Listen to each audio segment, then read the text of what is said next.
Odatda masjidlarda Allohga ibodat qilinadi. Tilovat va zikr, vaz nasihatlar bo'ladi, ilm o'rganiladi. Musulmonlarning axloq odobi, tarbiyasi, ruhiy ma'naviy holatini yaxshilash choralari ko'riladi. Umuman masjidda ikki dunyo foydasiga oid ishlar bo'ladi. Shuning uchun ham masjidlar Alloh taolo eng yaxshi ko'rgan maskanlardir. Shuning uchun ham masjid Allohning uyi deyiladi. Har bir narsaning sharafi uning egasi sharafiga qarab bo'ladi. Allohning uyi bo'lishdan ortiq sharaf bo'lishi mumkinmi? Albatta yo'q. Hadis-i qudusiyda Alloh taolo quyidagilarni aytadi. Yerimdagi uylarim masjidlardir. Undagi mening ziyoratchilarim masjidlarni obod qiluvchilardir. Bas o'z uyida tahoratini qilib, meni o'z uyimga ziyorat qilgan bandaga xushxollik bo'lsin. Hasharchilar kelishyapti.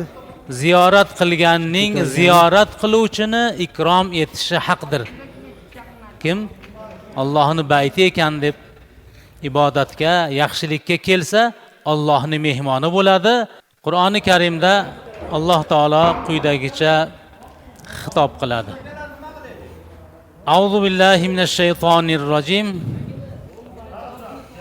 Innama ya'muru masajidallahi man amana billahi wal yawmil akhir wa aqama as-salata wa ata az-zakata wa lam yakhsha illa Allah fa asa ulaika an yakunu minal muhtadin.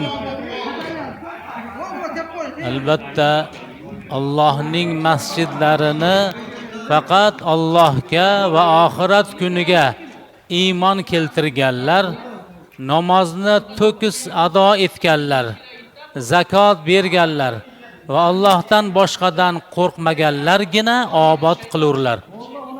Ajab emaski, ana o'shalar hidoyat topuvchilar bo'lsalar.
Yana 5 soat.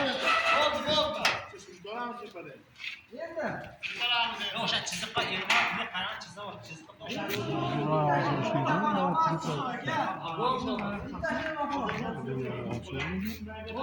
taxta bilan ko'tarilmaysiz.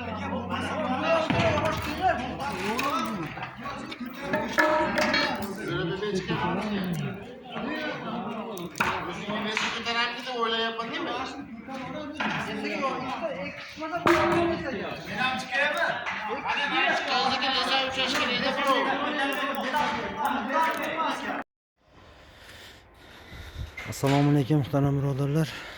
Mana ishlar bo'lyapti. Gumbazni pasini qilishyapti bolalar.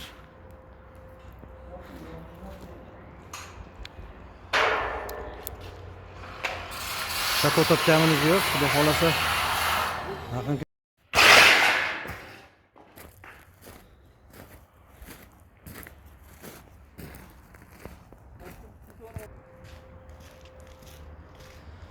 mana shunaqa qilib qilishyapti. Mana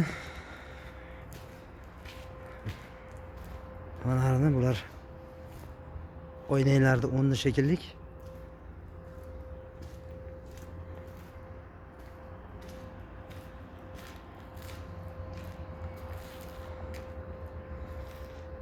Rahmat hammalarga. Xudo xolasa tez kunlarda shu gumbazni qilib bitirib yuborsak, inshaalloh yog'lari ham bo'lib ketadi, sekin-sekin. Mana endi temir. Endi xudo xolasa tepasiga ferma to'qiganini olsak, buyog'i ko'p bo'ladi. Mana shu materialimiz xudo xolasa gumbazga yetadi. Endi shu tagiga fermasiga olinadi. Odamlar hammalarga rahmat, sog' bo'linglar, salomat bo'linglar, rahmat. Mana shuni olib bergan akalarimizga, ukalarimizga